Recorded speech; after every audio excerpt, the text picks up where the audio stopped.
안녕하세요.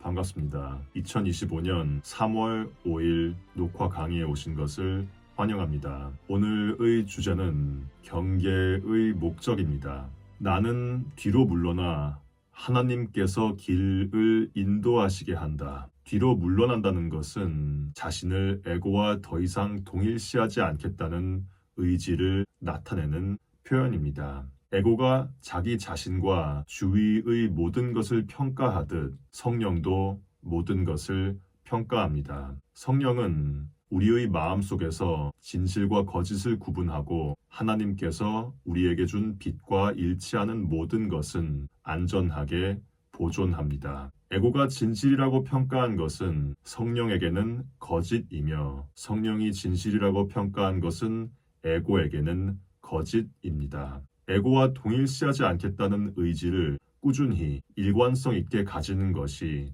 쉽지 않은 이유는 에고가 타협에 매우 능숙하기 때문이죠. 우리의 에고는 우리가 지나치게 힘든 상황에 처하거나 견디기 힘든 상태가 되면 에고를 완전히 내려놓을 수도 있다는 것을 잘 알고 있기에 우리가 에고를 저버리지 않을 것을 보장하는 전제로 에고로부터 멀어지는 삶의 길을 택하는 것을 어느 정도 허용합니다. 에고를 보존하면서 영성의 삶을 사는 것을 허용할 뿐만 아니라 찬양합니다. 에고를 완전히 내려놓고 자신의 정체가 무엇인지 완전하게 깨달은 이들, 예를 들어 예수님이나 부처님에 대한 기록도 에고의 관점에서 쓰여졌습니다.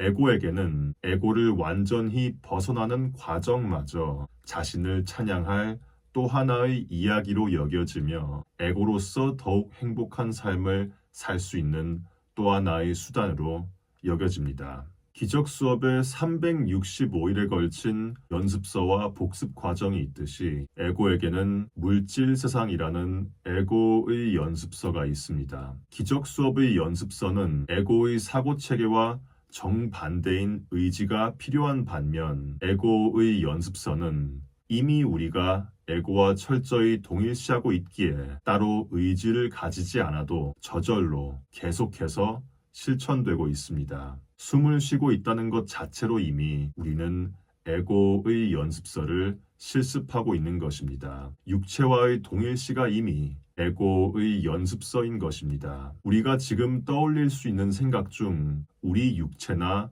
다른 육체들의 연관되지 않은 생각은 거의 없으며 이것만 보더라도 우리가 얼마나 열심히 의식도 하지 않은 채 에고의 연습서를 실습하고 있는지를 알 수 있습니다. 따라서 우리가 힘들 때에만 명상하고 힘들 때에만 기도하고 힘들 때에만 자신의 에고를 의문하고 힘들 때에만 이것 말고 다른 길이 있음에 분명하다 자문하는 것은 전혀 놀랍지 않습니다. 삶이 그럭저럭 괜찮게 진행되고 있다 느껴질 때에는 세상적인 것들로 되돌아가 거기에서 즐거움을 다시 찾게 되는 것도 전혀 놀라운 일이 아닙니다. 에고의 관점에서는 깨어남마저도 다른 여느 세상적인 낙과 마찬가지로 일시적인 자아 망각의 수단이자 마취제인 것입니다. 물론 세상적인 즐거움과 낙을 즐기는 것 자체는 잘못된 것이 아닙니다. 저번 주 생방송에서 언급한 바와 같이 세상의 모든 것은 본래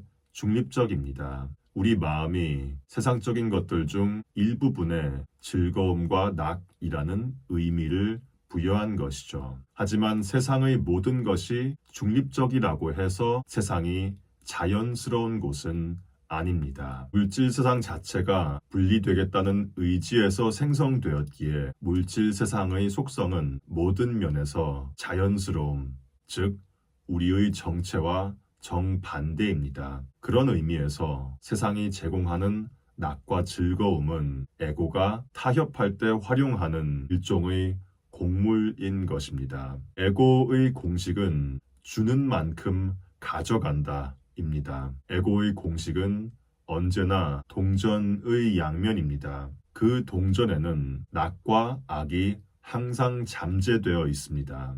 그 동전의 원리는 결핍의 원리입니다. 누군가가 낙을 경험하고 있다면 누군가는 반드시 악을 경험하고 있습니다. 그런 의미에서 세상이 보여주는 낙과 악의 여러 가지 일면들은, 그리고 낙과 악에 대한 우리의 반응은 자연스럽지 않은 것에 대한 당연한 반응인 것입니다. 낙에 의한 일시적인 희열과 뒤따르는 허무함, 악에 대한 슬픔과 원한과 분노와 보복은 에고의 공식, 주는 만큼 가져간다의 공식에 따른 매우 필연적인 반응이자 결과입니다. 반면 성령의 공식은 주는 것이 곧 받는 것, 즉 주는 것이 곧 그것이 자신에게 이미 있음을 아는 것입니다. 기적 수업에 하나님의 나라를 지키기 위해 경계하라는 문구가 있죠. 여러분도 아시다시피 성령은 에고가 사용하는 모든 것을 재해석합니다. 여기에서 경계라는 용어도 새로운 의미를 가집니다. 성령이 정의하는 경계는 자신의 마음이 무엇을 하고 있는지, 마음이 자기 자신과 주위 사람들, 주위 환경에 어떠한 의미를 부여하고 있는지를 항상 자각할 의지를 의미합니다. 앞서 언급한 나는 뒤로 물러나 하나님께서 길을 인도하시게 한다 라는 연습서 제목을 풀이하자면, 나는 에고와의 동일시를 그만둘 의지를 가지고 내가 하나님의 자녀임을 기억하고자 한다 입니다. 그렇게 우리는 이 세상의 모든 낙과 모든 악을 사랑의 표현, 아니면 사랑을 달라는 요청으로 구분하여 지각하게 되며 에고의 성향인 기복과 변동에서 우리 정체의 성향, 그리스도의 성향인 일관성으로 옮겨가기 시작합니다. 에고의 성향이 초래하는 결과는 분열과 불규칙인 반면 그리스도의 성향에서 초래된 결과는 평온함과 물질 세상에서 비롯되지 않은 무한한 사랑입니다. 그리하여 우리는 에고의 즐거움에 대해서도 에고의 악에 대해서도 마음속으로 일관된 평온함을 머금은 미소를 보이기 시작하는 것입니다. 그리스도와 함께 모든 것을 바라볼 때 우리는 세상이 사용하는 여러 가지 형태의 상징들에서 하나님을 반영하는 메시지를 보게 됩니다. 사람들이 어떤 행동을 하더라도 그 사람과 그 행동 너머의 존재, 나와 마찬가지로 집을 찾고 있고 집으로 돌아가고자 하는 영을 보게 됩니다. 그런 의미에서 기적 수업이 말하는 경계는 마지막 지각혁명, 모든 변화를 끝맺는 마지막 변화, 지각으로부터의 졸업을 앞둔 마지막 교실이라 할 수 있습니다. 에고가 깨달음마저도 타협 도구로 활용하듯이 성령도 에고가 만든 모든 것을 교실로 활용합니다. 그것이 에고와 철저히 동일시하고 있는 분리된 마음에 대한 성령의 교정이자 성령의 타협인 것입니다. 왑닉 박사님은 이 강의에서 물질 세상을 연극 무대와 비유합니다. 왑닉 박사님은 그리스도와 함께 관중석에 앉아 연극을 관람하는 것을 떠올려 보라고 제안합니다. 우리가 상상할 수 있는 모든 사람들, 모든 특별한 사랑의 대상들과 모든 특별한 증오의 대상들은 무대 위에 서 있는 연극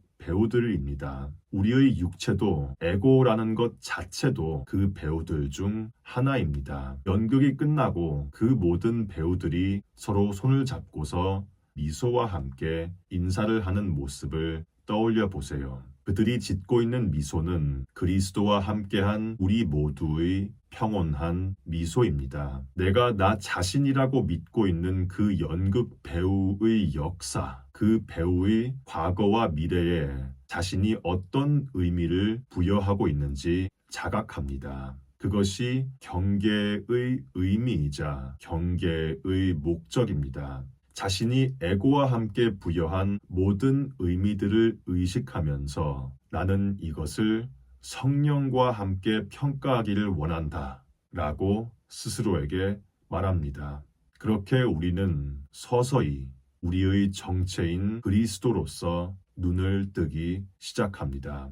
감사합니다.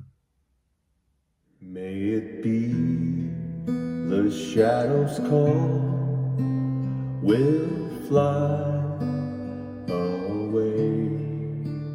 May it be your journey on to light the day. When the night is overcome, you may rise to find the sun.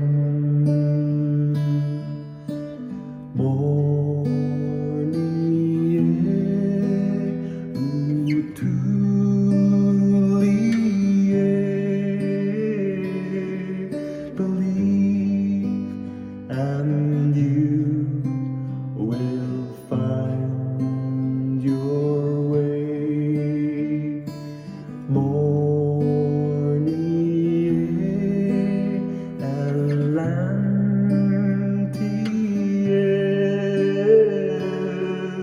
a promise lives within